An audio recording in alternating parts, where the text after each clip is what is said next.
Assalamualaikum warahmatullahi wabarakatuh. Alhamdulillahirabbil alamin. Nahmaduhu wa nasta'inuhu wa nastaghfiruh. Wa na'udzu billahi min shururi anfusina wa sayyiati a'malina. Man yahdihillahu fala mudilla lahu wa man yudlil fala hadiya lahu. Asyhadu an la ilaha illallah wahdahu la syarika lahu wa anna Muhammadan 'abduhu wa rasuluh. Allahumma shalli 'ala sayyidina Muhammad وعلى آله وصحبه ومن استنى بسنته إلى يوم الدين أما بعد. قال تعالى في كتابه الكريم بعد أعوذ بالله من الشيطان الرجيم يا أيها الذين آمنوا اتقوا الله وقولوا قولا سديدا يصلح لكم أعمالكم ويغفر لكم ذنوبكم ومن يطع الله ورسوله فقد فاز فوزا عظيما.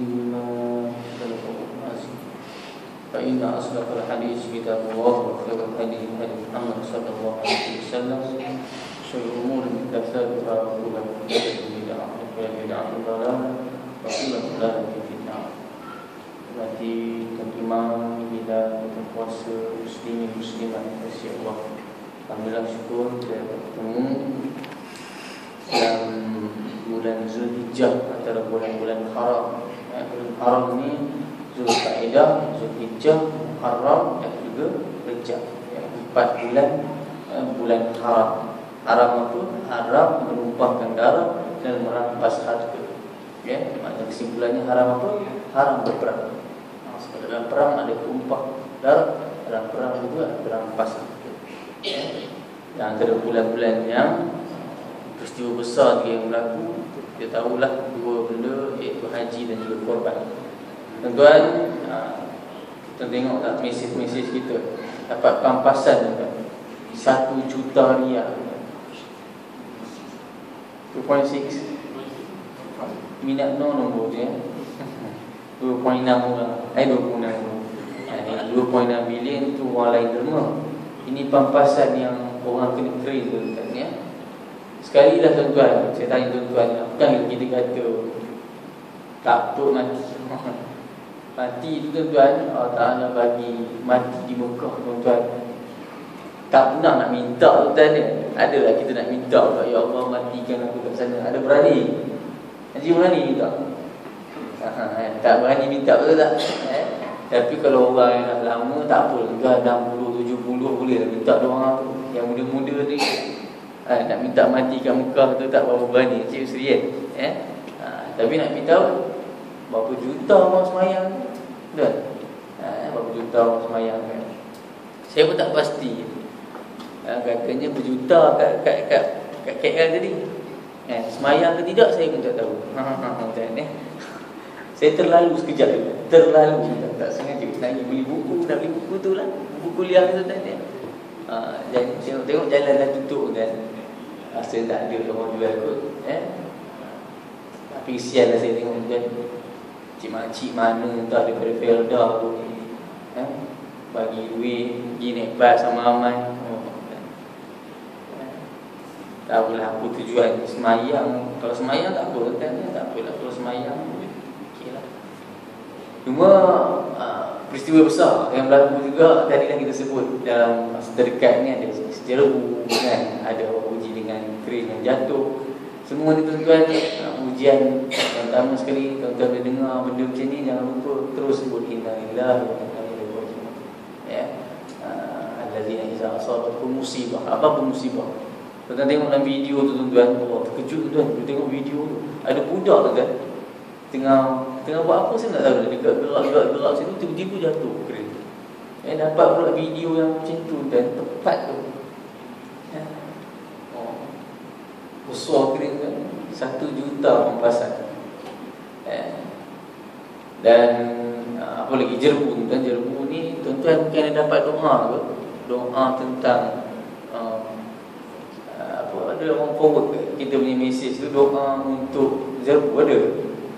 Tuan-tuan clear kan ni dia tu. Tak elok lah tuan-tuan yang terjemahkan apa yang Nabi sebut dalam hadis tu. Begitu ayat dia. Doa tu doa untuk angin Rih. Saya pun tengok dalam software yang kita selalu design tuan-tuan. software Hisnul Muslim. Ada download tak? Tak download lagi. Daripada bulan Ramadan lagi tak download lagi. Ada doa kat situ ketika angin kuat. Angin kuat tak boleh tukar jadi cuaca tak elok lah itu kan. Cuaca jerebu tak. Jerebu ni dia satu berlakunya kebakaran hutan ke apa semua tak kira lah. Jadi kabus apa semua tu. Cara nak selesai ni ialah dengan hujan. Dan macam mana Islam ajar untuk hujan? Dua je. Istisqa, solat minta hujan, dan satu lagi apa?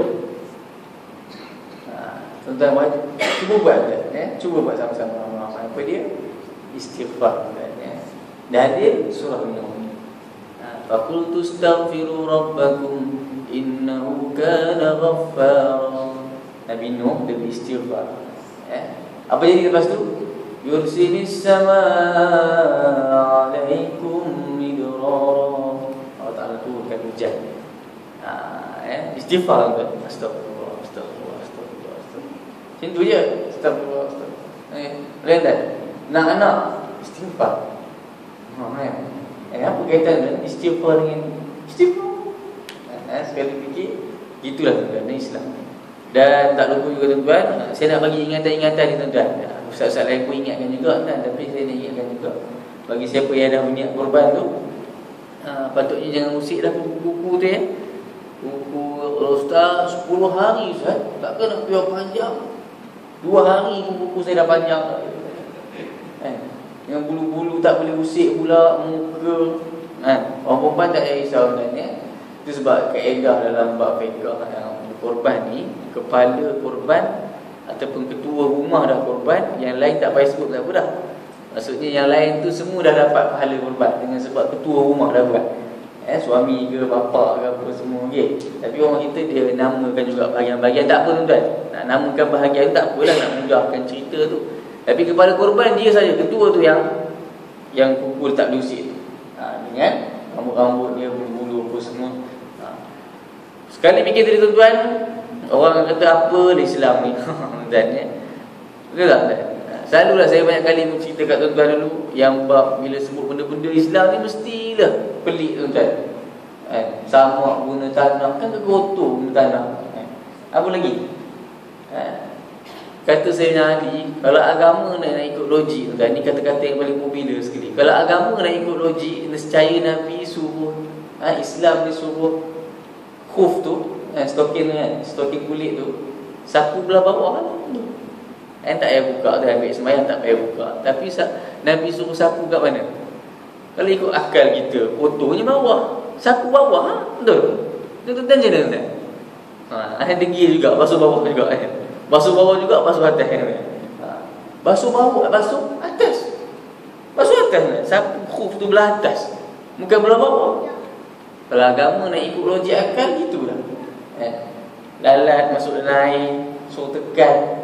Banyak kali dia tanya kan, orang perempuan, buat apa kalau lalat masuk air? Buang air, betul tak?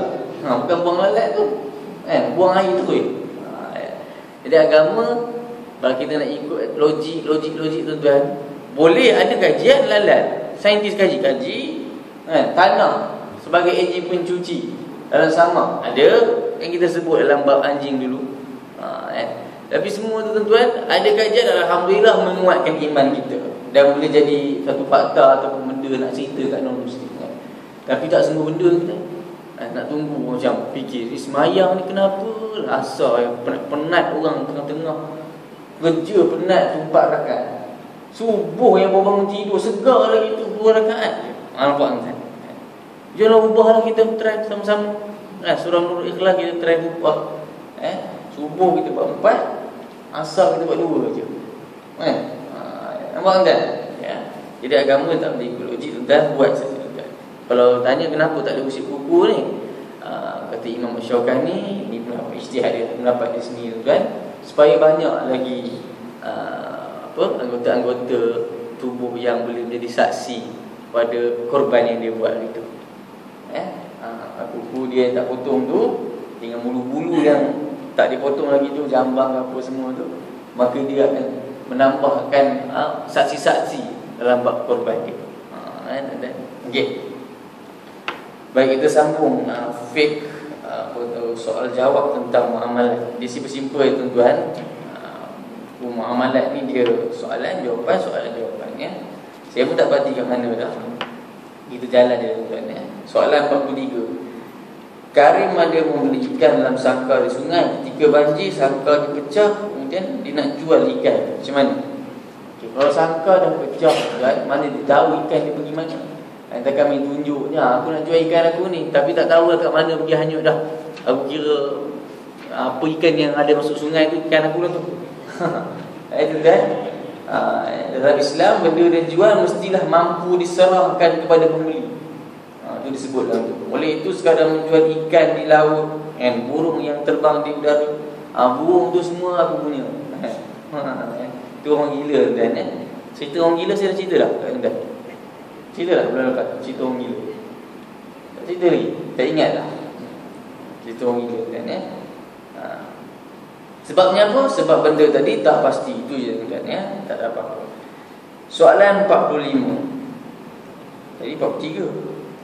Terus saya 45 kan ya? Sebab soalan 44 ni tak ada apa-apa kan? Buku yang dijual pun ada yang dibalut. Kalau tembikai durian, macam mana nak pastikan barangnya? Okay, soal ini berbalik pada asal pengetahuan barang yang dijual. Kalau buku, walaupun ada yang dalam plastik yang tuan-tuan dapat tadi tu, tapi dia ada buku contoh yang lain yang diletak di sebelah tu. Betul tak? Boleh tengok sekejap, belak-belak kan? Belik-belik isi dia. Tapi kalau tembikai, tengok, tanya pakar je lah, pakar tembikai tu. Tengok kulitnya macam mana. Kadang-kadang orang tu potong sikit, dia rasa. Begitu juga durian. Kalau susah sangat, beli je yang dah siap. Potong dan yang diisi tu. Lagi senang. Ada beberapa kaedah mengetahui barang. Contohnya kasut. Dah tentu kasut yang kita try kat luar tu memang ada kasut yang kita akan ambil je lagi. Yang try tu. Tapi dah kita faham lah jenisnya, saiznya. Jadi tak ada masalah tentang bab ni. Soalan 46. Aku beli 100 biji telur dari kedai Ahmad. Selepas akad dan dibayar, Ahmad pun hantar rumah Abu. Dalam perjalanan ada aksiden, jatuh pecah telur. Okey. Sepatutnya apabila akad jual beli telah sempurna, maka barang diserahkan kepada pembeli. Apabila barang telah diserah dan pembeli telah menerima, maka apa yang jadi pada barang bukan lagi tanggungjawab penjual. Tapi kes ni, kalau barang belum sampai lagi pada pembeli, maka ia masih lagi jadi tanggungjawab penjual. Dia hendaklah pastikan barang tadi selamat sampai pada penerima. Kalau telur pecah, on the way nak pergi tadi, maka penjual hendaklah ganti kan. Macam mana tu tak?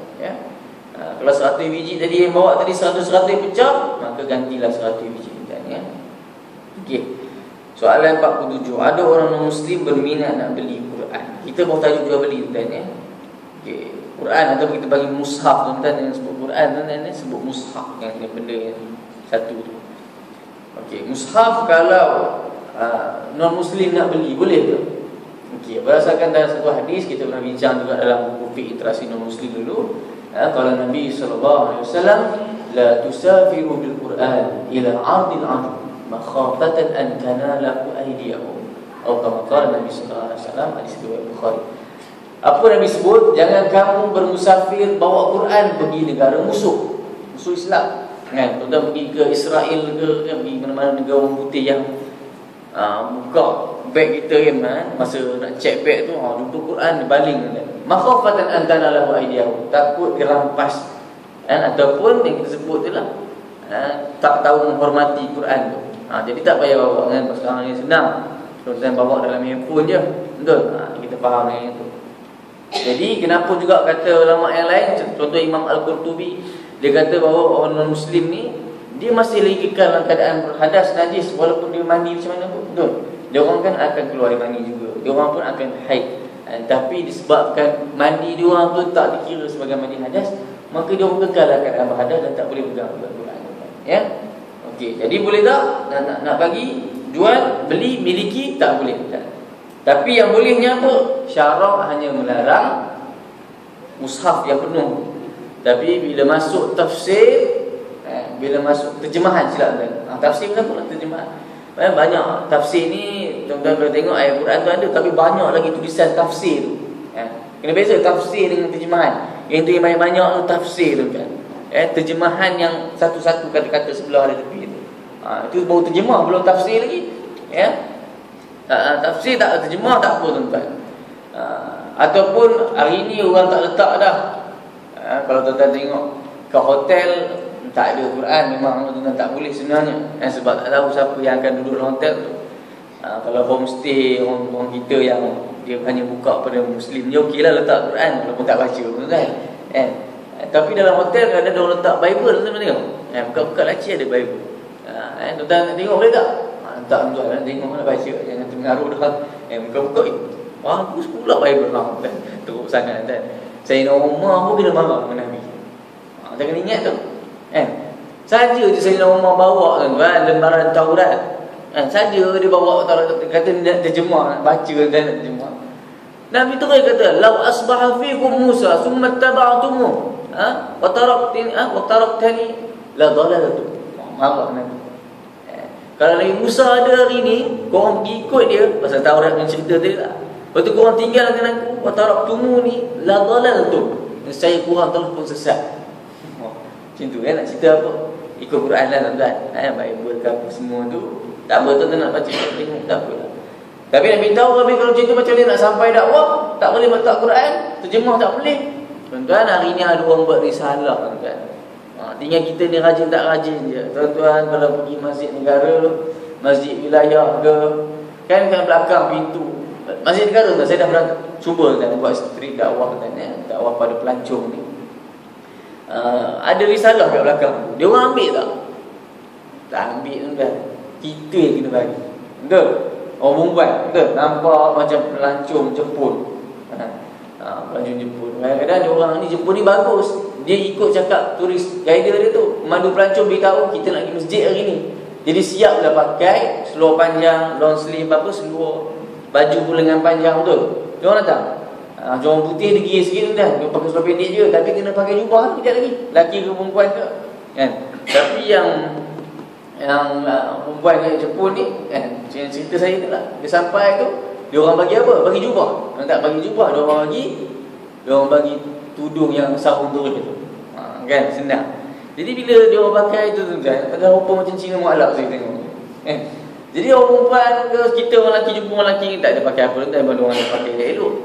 Pergi kat dia Cina perempuan. Perempuan Jepun tunjuk how are you kan?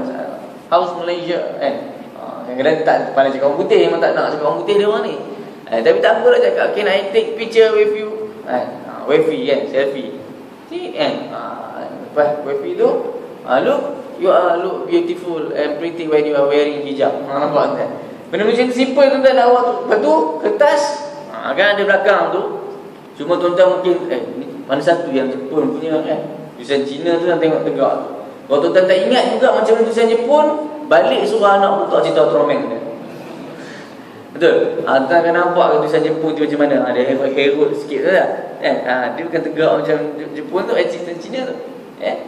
Bagi kat dia how to embrace to Islam apa semua tuan-tuan saya tengok belakang tu. Lepas tu our prophet apa semua tu ada belakang tu bagi kat tu lah. Okey. Dan dalam risalah tu kadang-kadang tak letak Al-Quran pun. Nombor surah je, nombor dengan ayat. Lepas tu terjemahan dia. Bagi. Soalan 48, barang original biasanya mahal, oleh itu kita beli barang tiruan je. Okey, dan jika jelas bahawa barang yang dijual adalah tiruan dan harganya pun murah, maka dia tak jadi satu dosa. Macam mana tak? Penjual pun tahu yang barang tiruan dijualnya dan pembeli pun tahu. Cuma sekadar ingin bergaya. Betul tak? Siapa pernah pergi Guangzhou kan? Berdiri dalam kedai kat situ. Tuan-tuan tengok apa? Nak jam tag hero. Apa? Jam ke apa semua memang sebiji macam original.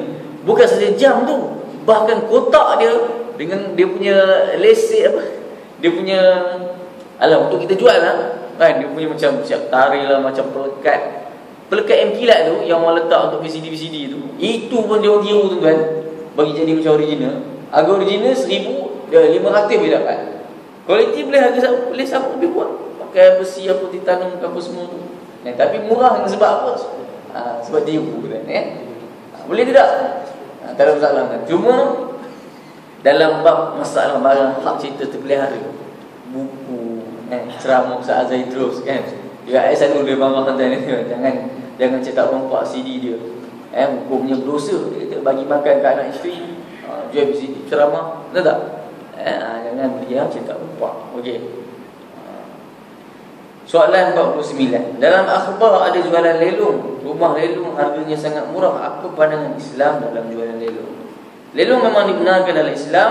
Dia sebut tentang penawaran satu barang sampailah harga yang paling tinggi. Nak tolong orang tu. Ini dipanggil sebagai bai' al-muzayadah. Imam Tirmizi radhiyallahu anhu rahimahullah, dia pernah cerita dalam satu hadis panjang. Hadis tu cerita tentang lelong pertama yang Nabi lakukan ketika mana di Madinah. Sisa apa? Ada kisah seorang lelaki ini, dia datang meminta-minta. Datang minta ke Nabi. Nabi kata, kamu ada apa barang kat rumah? Kat rumah ada selimut, selimut tebal dengan satu tembikar minum air dan bekas minum air. Okay, bawa dua-dua barang. Nabi suruh bawa barang. Nabi pergi kat pekan dan kat pasar. Nabi umum, siapa nak beli barang ni? Tuan, siapa nak beli tuan ni? Selimut second hand. Siapa nak beli tembikar second hand? Tapi ada orang tahu 1 dirham nak beli dua-dua barang. Nabi sambung lagi jualan. Itulah lelong pertama dalam Islam. Nabi kata, okay, siapa nak beli lagi? Kau ada yang nak beli dengan 2-3 dirham ke? Nabi tolong. Ada seorang sahabat, tak apa, 2 dirham. Okay, Nabi pun jual 2.6 dirham. Suka sangat 2.6 kan. 2 dirham tuan. Bila dah ambil itu, bagi 2 dirham. Okay, kamu ambil 2 dirham ni, 1 dirham pergi beli barang makan untuk keperluan kamu, dan 1 dirham lagi untuk kamu beli sebilah kapak kan. Sebilah kapak. Lalu sahabat tadi pun pergilah beli. Balik-balik tunjuklah Nabi pun tolong asahkan apa semua kapak ni kamu pergi cari kayu api dan jangan jumpa aku dalam masa 2 bulan. Jangan jumpa Nabi dalam masa 2 bulan. Apa jadi tuan-tuan? Lepas 2 minggu je, lepas 2 minggu dia berhasil dapat 10 dirham dengan sebab Nabi. Lalu bila jumpa Nabi balik, Nabi kata apa? Satu hari yang lain, la ayyah tatiba ahadukum huzmatan ala sahri. Seorang yang dia tanggung bawa kayu api atas belakang dia lebih baik daripada khairun min ayyas alan nas, daripada orang yang minta-minta pada manusia. Nabi beritahu lagi, takut nanti orang yang suka minta-minta ni tuan, hari kiamat Allah cacatkan muka dia. Jadi bab minta-minta tu dan tak apalah, kisah kalau orang ustaz-ustaz datang minta ilmu ke untuk mak tahfiz tu tak apa lagi lah tuan. Tapi yang bila letak anak-anak, budak-budak perempuan kan, letak dekat Petronas, betul kan? Tak biasa tak? Tengah ni kan kita bagi lah, tapi ada orang kata sindiket apa semua. Memang lepas dah pahala kita tu, kita bagi duit tu. Tapi kadang tuan tahu macam tu, cuba hati lambat sikit, dalam pukul 1 ke pukul 12 akan ada kereta yang memang dah ready tu. Kan? Kereta tu dah fikir tu. Balik kan. Jadi macam tu dah ambil kesempatan. Jadi ada satu mahal tahfiz saya minta tuan-tuan, mahal tahfiz Tanwiriyah. Saya pernah cerita kat tuan-tuan tu, yang saya buat kurban amal. Nama dia kurban amal yang buat kat Kamboja tu. Tahfiz ni kita minta duit zakat ke apa semua. Zakat di Johor tuan-tuan memang tak dapat tuan. Majlis Agama Islam Johor mesti bila tengok, hebat sekolah ni. Memang tak bagi duit kat dia orang, tapi boleh dirikan sekolah tu dengan elok. 4 tingkat tuan.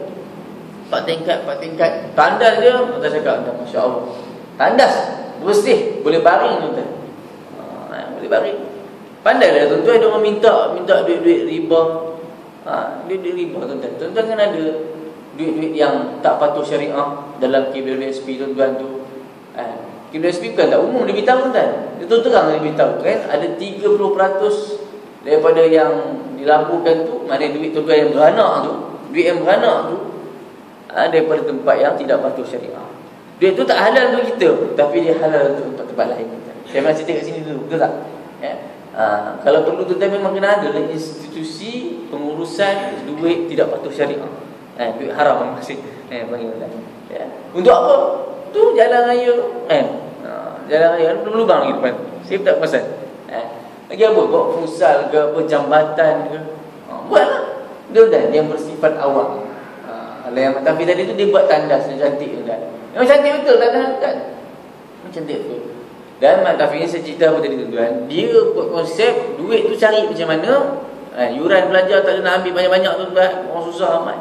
Dia buat niaga, buka koperasi. Koperasi kurban ni pun sama juga, untuk RM100 pun tak apa, janji jalan. Dan buat macam tu. Mana minta duit tu, kita kata secara macho lah, beli barang, jual itu, jual ini, jual baju. Baik, usahakan yang tu. Ini bab apa tadi tu kan? Bab meminta-minta kan, ya. Soalan 50. Tapi bukankah rumah yang didelung itu milik orang lain? Asas bahawa jualan lelong diharuskan, kita dah faham, ya. Bab bain al-muzayadah tadi disebut dalam Sahih Al-Bukhari.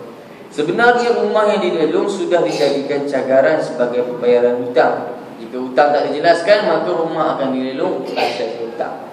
Biasanya perbankan Islam akan lelong rumah dan mengambil jumlah hutang saja. Di umum apa sekian-sekian harga. Kalau lebih, dia ambil hutang, yang lebih bagi ke siapa? Bagi dekat yang tadilah, orang yang rumah tu yang beli duit dia lah. Ini adalah bentuk yang adil. Pihak bank dapat beli duit dia daripada penghutang asal, dan adil juga pada pembeli kerana lebihan jualan dikembalikan kepadanya. Okey, kita tentang bab jual beli. Bab 5, masih lagi dalam jual beli tapi dalam bulan Ramadan. Okay. Sebagai peniaga gerai makan, macam mana hendak berniaga? Susahlah mahu cari rezeki dalam bulan Ramadan. Biasanya rezeki berniaga ni tu kan, betul ke bulan Ramadan lagi kurang? Bulan puasa lah paling banyak rezeki tu. Yang pelik tu kalau ada orang boleh cakap lagi bulan puasa disebabkan tak ada makan, maka rezeki kurang. Tuan-tuan, bulan puasa lah banyak orang buat apa panggil tu, itulah kita bazar makan, ya. Soalan 52. Oleh kerana pelanggan saya 30% adalah non-Muslim, elokkah jika saya berniaga makanan seperti biasa? Dia buat dekat bandar tu, orang kerja tahu 30% tu orang non-Muslim. Pertama, sebagai Muslim adalah menjadi kewajipan ke atas kita untuk berpuasa. Kedua, sebagai Muslim juga adalah perlu untuk kita menghormati syiar Ramadan, ya, iaitu tiadanya aktiviti makan di sebelah siang. Okey. Memang non-Muslim tak wajib berpuasa Ramadan, tetapi berdasarkan teori bahawa mereka juga ditaklifkan dengan hukum agama lain. Hukum agama yang lain, agama Islam ni kan, termasuk puasa. Sebenarnya ada azab yang khas untuk non-Muslim yang tak berpuasa. Ada pula kan? Dia non-Muslim dia satu hal lah, dosa dia syirik apa semua tu, tapi dosa dia tak semayang, dosa dia tak puasa ada sebut juga dalam Quran. Dalam surah apa? Dalam surah Al-Mudassir. Ma salakakum fi saqar. Apa kamu buat dalam neraka sakar ni?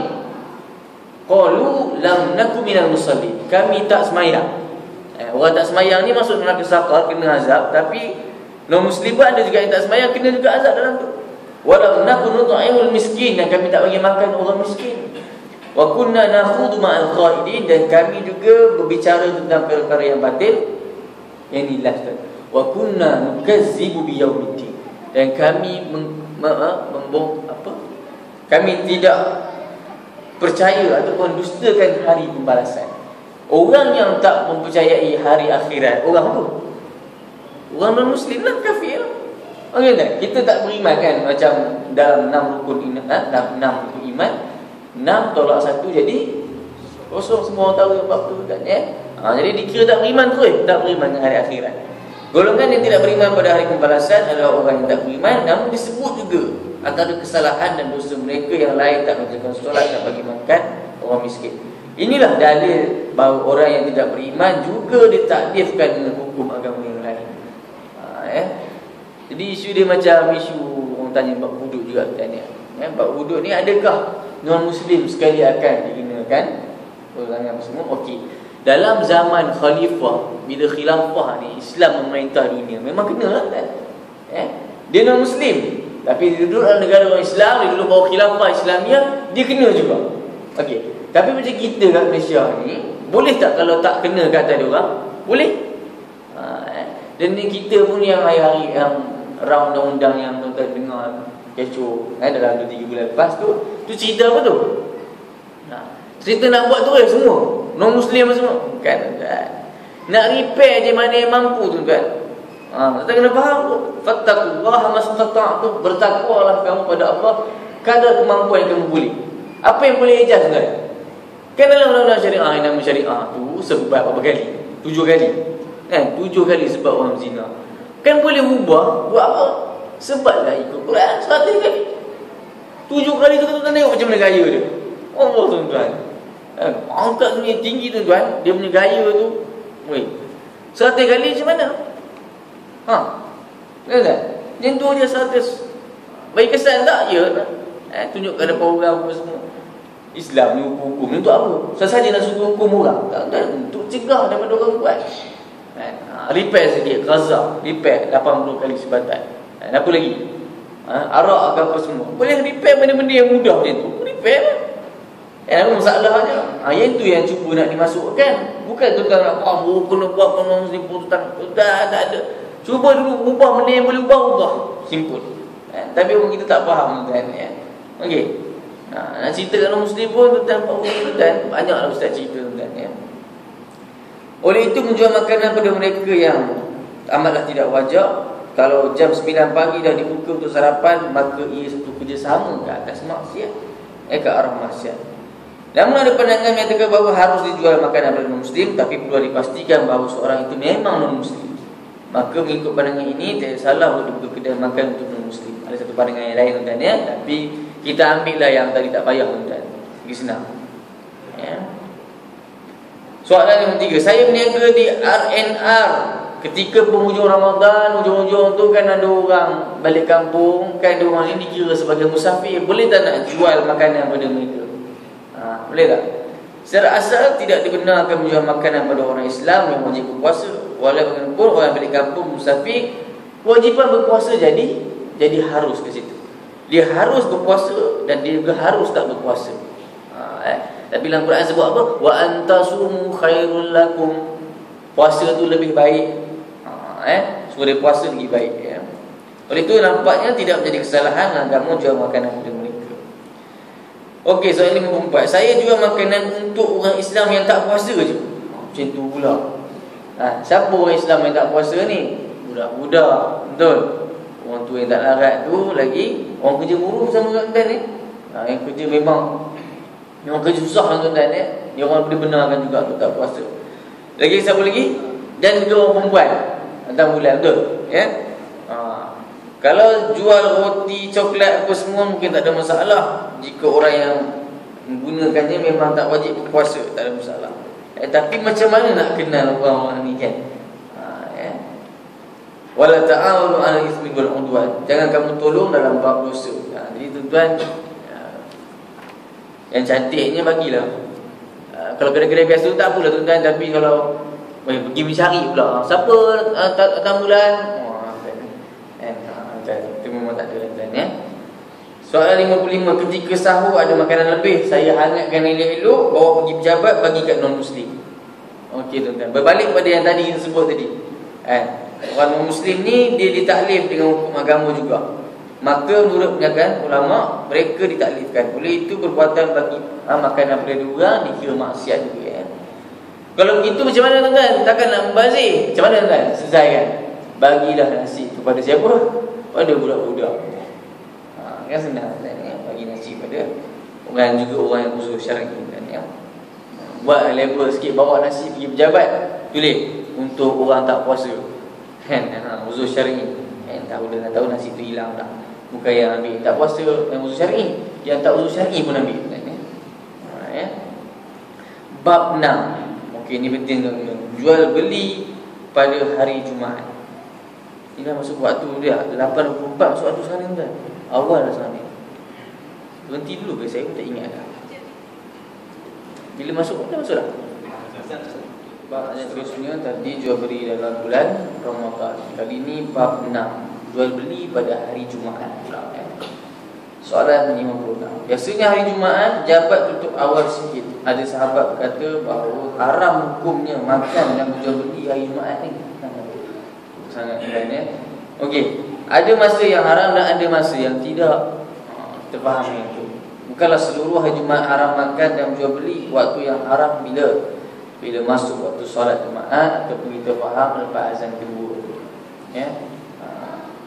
Firman Allah, ya ayyuhalladzina amanu, hai orang beriman, idza nudiya lis-salati min yaumil jumu'ah, bila dipanggil kamu untuk solat Jumaat, fas'au ila dzikrillahi wa dzarul bai'. Terus ingati Allah dan wa dzarul bai', dan tinggalkan perniagaan. Okey. Itu ayat surah Al-Jumu'ah. Biasa orang baca malam Jumaat.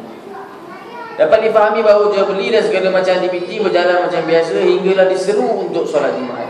Kalau begitu tak ada masalah. Untuk makan sebelum azan tadi tak ada masalah. Ada orang makan. Sini ada cendol apa ada? Ada sembuh semua. Tak ada. Kalau saya kat sana tu meriah tu, masjid sebelah kiri tu. Kalau masjid Bandar Bukit Puchong akan ada orang siap jual power bank lagi lah. Yang wangi tu biasalah kan. Ada orang datang bawa Pau Ali ke masuk TV9 tu. Pau Ahmad tu. Pau tu sebelum sembahyang Jumaat tadi kena bayar. Lepas sembahyang Jumaat cuma. Ada orang sponsor. Jadi ada orang ditunggu lepas sembahyang Jumaat. Tak apalah ya. Okay. Tapi dia cerita sembahyang Jumaat tak masalah. Masa sembahyang Jumaat tak boleh tuan-tuan sembahyang Jumaat ni. Air tuan-tuannya malu kita kau orang bangsa-bangsa. Bukan bangsa kan. Yalah orang Arab ke apa semua tengok. Orang kita baca paper kan. Bila dia baca paper kan. Baca paper kan. Tengok khutbah. Salah tu masalah kan ya. Memang salah. Dah kenapa baca paper? Tajuk khutbah. Semangat dah tak dah usir boleh kan. Tajuk khutbah kita pada hari ini. Kuat dah tu. Cintailah sungai kita. Tajuk cintai sungai.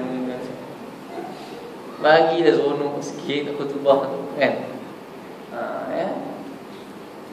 Lagi pernah dengar tajuk-tajuk?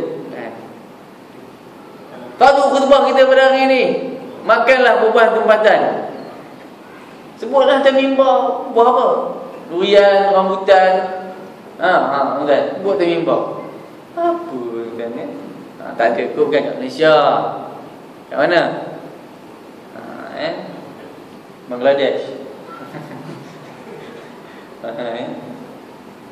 Soalan 57. Ada masanya kami kaum wanita dihalau pada hari Jumaat di kedai. Kata tuannya hari ni hari Jumaat tak boleh. Kaum wanita tak termasuk dalam cerita tadi. Yang ayat fas'au ila zikrillah wa dzarul bai' tak termasuk orang perempuan. Orang perempuan dibenarkan untuk terus bershopping macam biasa. Jadi orang perempuan nak berniaga tak? Tapi korang tak boleh bagi korang lelaki datang nak beli barang tak ada. Tak boleh. Sebut pasal berniaga. Soalan ni seterusnya nampak. Soalan 58. Sebagai toki kedai, rugilah saya kerana tak boleh keluar niaga waktu puncak orang tengah keluar makan. Yang haram niaga orang lelaki. Kedai mana ada jantina. Maksudnya waktu macam tu biar orang perempuan yang datang makan, yang uruskan pun orang perempuan. Ada setengah ulama bila pandangan yang berniaga ketika mana solat khatib tengah khutbah apa semua ni, berniaga tu hukumnya haram. Okey. Tapi transaksi tu je biasa dia ambil duit tu dia ambil duit tapi hukumnya berdosa lah masa tu dia dapat dosa dosa kecil. Orang beriman tengok dosa kecil tu dah macam bukit nak empat kepala. Orang yang tak beriman ni tengok dosa kecil boleh buat lagi. Aku banyak pahala lagi ni. Okey tuan-tuan. Ada pandangan ulama satu lagi tuan-tuan. Transaksi yang berlangsung ketika mana khutbah sedang berlangsung, transaksi tu hukumnya haram. Maka duit yang dia ambil masa tu nampak macam ambil duit, ambil air kan. Dia ambil air, ambil duit, kira duit dia. Duit tu seolah-olah bagi makan kat anak. Duit haram masuk dalam perut anak. Kan. Pandangan ni keras kan? Tak apa cerita tuan-tuan yang keras ni. Tak apa, kalau ulama ni cerita kita nak bawa pendapat dekat sini tak apa, boleh je cerita. Nak beritahu ke siapa ni yang keras hati tu niaga. Bila sebut benda macam tu baru rasa stop ni. Hari Jumaat tu fiqh dia macam-macam kan. Tolong. Okey, ini yang last tuan. Soalan 59. Last tuan. Derma ada kalanya dikutip semasa Tok Khatib sedang khutbah. Okey, kat sini macam mana? Jalan tak? Tabung. Masa bila? Tok Khatib sedang khutbah. Macam mana nak buat tu? Tuan-tuan ada setengah-setengah ustaz yang garang tengah khutbah. Ha, buat apa tu? Letak balik. Main marah kan. Dengar khutbah. Main tabung pula. Main tabung tu hal kan. Ya. Yang saya rasa yang paling tak patut tu, saya harap jangan buat kan, ya. Bila ada orang bergerak dengan orang kan, dia tu lelaki kena dengar khutbah. Budak ni tak apalah, budak Zoni tuan-tuan tak apalah, dia jalan yang tip. Ini bapak budak tuan-tuan. Yang dibenarkan lagi siapa lagi? Budak ke orang gila? Macam biasa tuan-tuan. Orang gila jalan. Tapi tu mengganggu konsentrasi kan tuan-tuan? Tak? Kita suka tengok tuan-tuan, pasal tak? Kita kan terang cakap tuan-tuan, khutbah dah tajuk cerita sungai kita tadi tu tak? Kan? Lepas tu tuan-tuan tengok ada orang jalan. Kita buat apa? Mata kita. Tengok dia tak? Tengok dia tak? Kenapa? Geram orang tengok. Masa macam nak kerja macam dia je. Kenapa? Kan duit ada orang masuk tabung betul?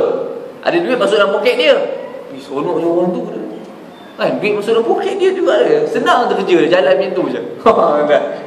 Sampai minta nak buat kerja tu. Tuan-tuan, Nabi pernah marah. Dalam hadis beritahu main batu kerikil tu pun main-main kan. Ataupun yang biasa tuan-tuan dengar lah, ni kalau di kampung ni, saya suka bersih kampung punya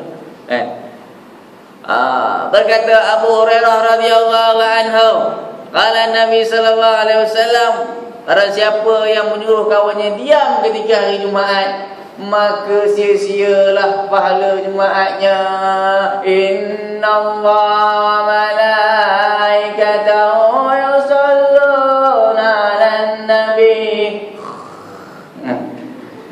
ya ayyuhalladzina amanu sallu 'alaihi. Tuan-tuan, sallu 'alaihi apa dia? Selawatlah kamu ke atas Nabi.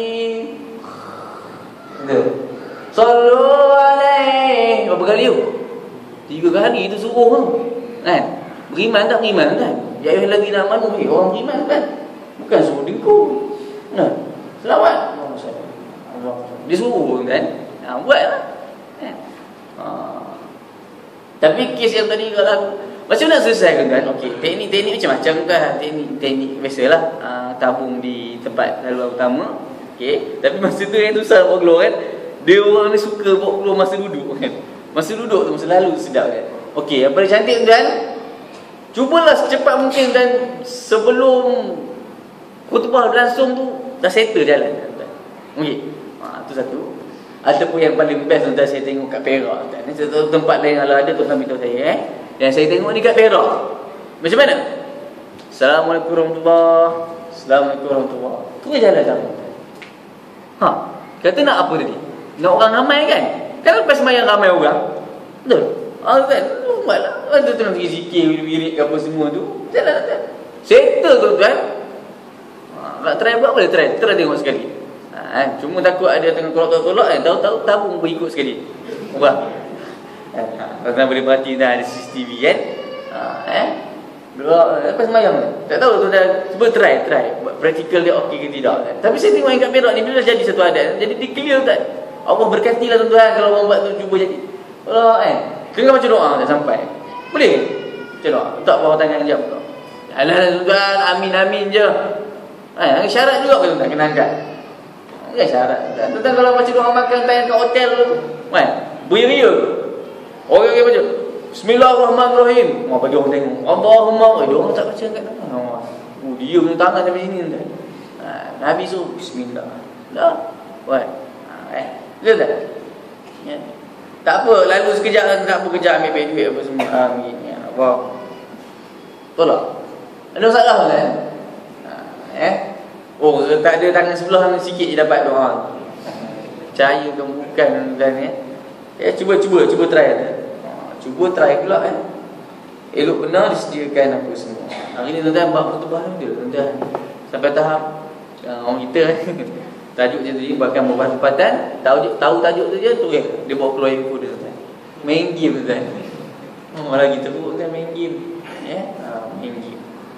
Ya kita hindarlah macam tu tuan, pesankan anak muda ni. Bising tu tak cakap tuan, sama kalau budak sekolah menengah kan. Budak sekolah rendah. Bagi semayang sekali bising. Ya. Jadi benda tu semua kena inisiatif masjid, inisiatif surau, JK semua nak selesaikan macam mana. Okey.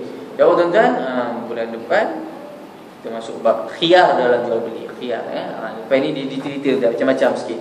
Pindah hutang, harga kawalan, murabahah. Lepas ni dia lebih lebih detail cerita-cerita dia dalam bab urusan muamalat ni. Dan jangan lupa juga tuan-tuan, sebagai akhir ternyata hari ni dah berapa? 2 Zulhijjah ke?